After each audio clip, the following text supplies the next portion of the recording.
मानव जाति की हमेशा से कोशिश रही है कि वह अपनी उत्पत्ति के कारण को समझे और इस संसार में अपने स्थान को पहचाने। प्रमुख इतिहासकार अर्नोल्ड टॉइनबी ने लंबे समय से चले आ रहे मानव इतिहास को अध्ययन करने की कोशिश की और ये खुलासा किया कि पूरे मानव इतिहास में धर्म को केंद्रीय भूमिका प्राप्त रही है। वो कहते हैं, मैं इस पर विश्वास रखता हूं कि दुनिया और हमारी उत्पत्ति की चाबी धर्म ही के पास है।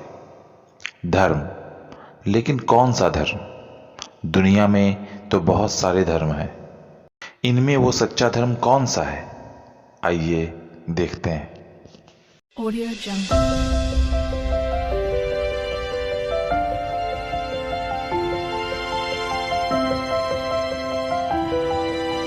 Audio Jungle। संसार में बहुत सारे धर्म हैं, जैसे आर्य धर्म, जिसका प्रारंभ आर्य जाति से हुआ जो बहुत शक्तिशाली थे और हिंद यूरोपीय भाषा बोलते थे।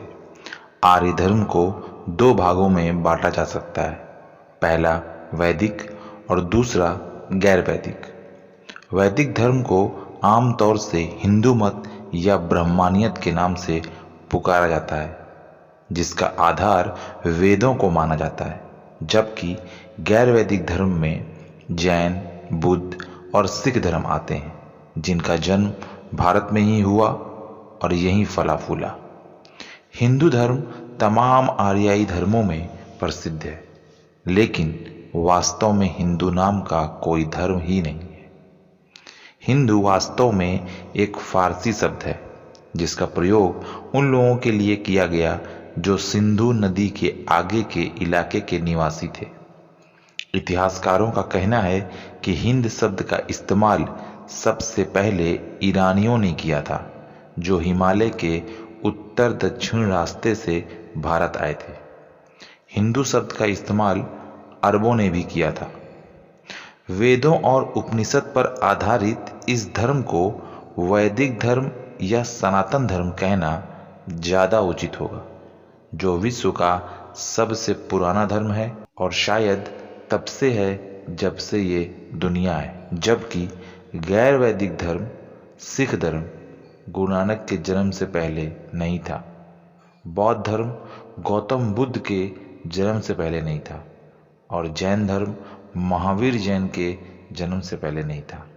अब बात करते हैं अब्राहिम रिलीजन की, या फिर कहें पैगंबरी धर्म की, जैसे यहूदी, ईसाई और इस्लाम, जो कि पैगंबरी धर्म के आखिरी तीन बड़े धर्म हैं। यह तीनों पैगंबरी धर्म उन आसमानी आदेशों पर विश्वास रखते हैं जो ईश्वर या अल्लाह ने पैगंबरों द्वारा जमीन पर उतारे, जो कि तौरात, इंजील या बाइबल और कुरान के रूप में मौजूद है। यहूदी धर्म का नाम यहूदा के कबीले के नाम पर रखा गया और ये हजरत मूसा को मानने वाले हैं। ईसाई या क्रिश्चियन धर्म का नाम जीसस क्राइस्ट के नाम पर पड़ा, जिसके अनुयायी पैगंबर ईसा को मानने वाले हैं। लेकिन इस्लाम धर्म का नाम ना ही किसी व्यक्ति विशेष के नाम पर रखा गया और ना ही किसी कबीले या पैगंबर के नाम पर रखा गया, जबकि बाइबल या इंजील में और तौरात में आपको ये कहीं नहीं मिलेगा कि अल्लाह या गॉड ने पैगंबर हजरत मूसा के लोगों को या हजरत ईसा के लोगों को या उनकी संतानों को यह कहा हो कि उनका धर्म यहूदी या ईसाई है। जबकि कुरान के अनुसार अल्लाह ने जितने भी पैगंबर इस दुनिया में भेजे, सभी को इस्लाम धर्म ही स्थापित करने के लिए भेजा और सबका धर्म इस्लाम ही था, जैसा कि कुरान के सूरे 42 की आयत 13 में है। उस ईश्वर ने तुम्हारे लिए वही धर्म नियुक्त किया जो उसने नूह, मनु पर अवतीर्ण किया था और जो हमने ए मोहम्मद सल्लल्लाहु अलैहि वसल्लम तुम पर अवतीर्ण किया, और वही जो हमने इब्राहिम व मूसा व ईसा पर यह कहते हुए उतारा कि इसी धर्म को स्थापित करना तथा इसमें परस्पर टुकड़े टुकड़े न हो जाना।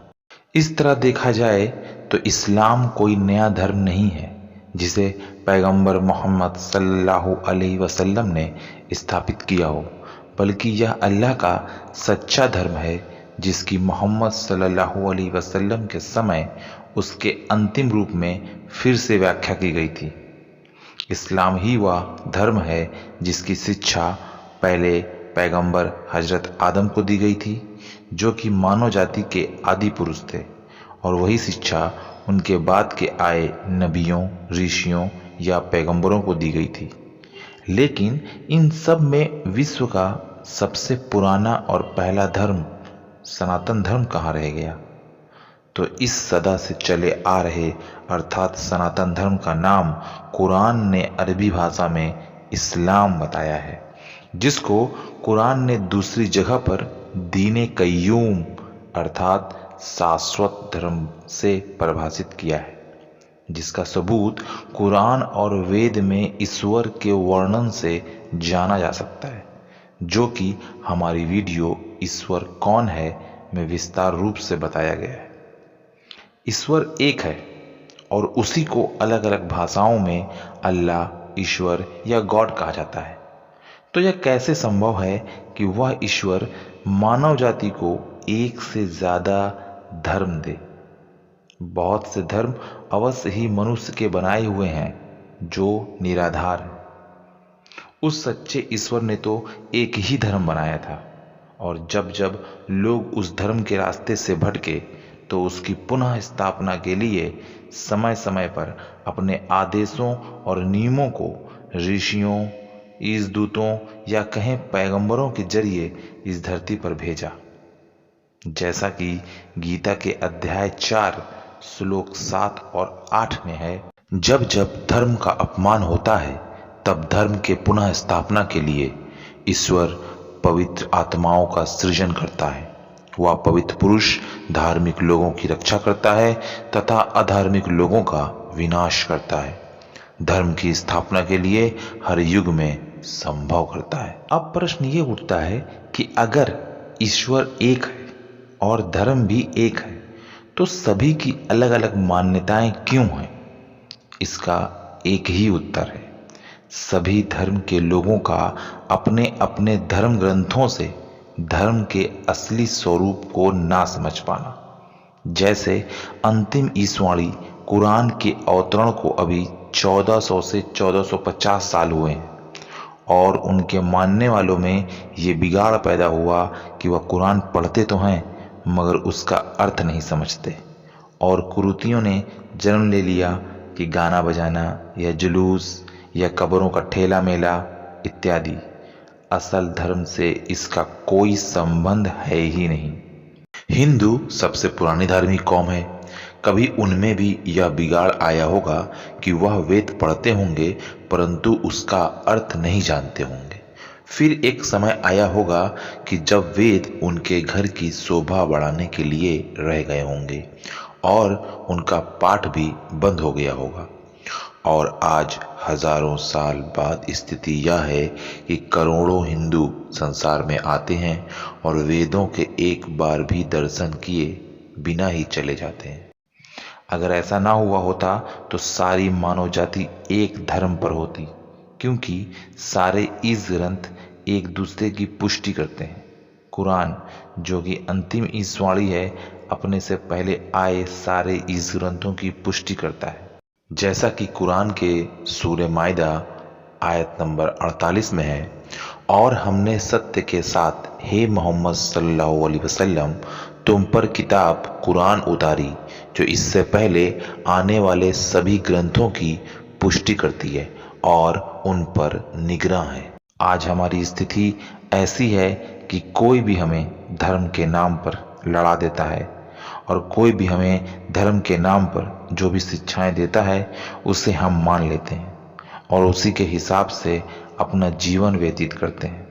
लेकिन होना तो ये चाहिए था कि हम ईश्वर द्वारा बनाए गए धर्म की नीतियों का निर्धारण करते और उसी के अनुसार अपना जीवन निर्वाह करते, जैसा कि प्रथम ईसवाणी वेद और अंतिम ईसवाणी कुरान कहता है।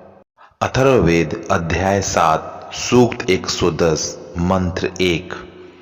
हे मानव, मनुष्य द्वारा उत्पादित ज्ञान और वाणी से हटकर देव वाणी को चुनकर ग्रहण करते हुए समस्त मित्रों मानवों के साथ अपनी उत्तम नीति का निर्धारण कर। और कुरान के सूरे नंबर 5 आयत नंबर 3 में, आज के दिन हमने तुम्हारे लिए तुम्हारे धर्म को पूरा कर दिया, अपनी पूरी कृपा दृष्टि की और तुम्हारे लिए धर्म के रूप में इस्लाम को चुन लिया। क्या कुरान अंतिम ईसवाणी है जिसे आखिरी पैगंबर मोहम्मद सल्लल्लाहु अलैहि वसल्लम पर उतारा गया और जिसके अनुसार ही हमें अपना जीवन बिताना चाहिए? क्या सच में कुरान ईश्वरीय ग्रंथ है? हमारी अगली वीडियो में जरूर देखें।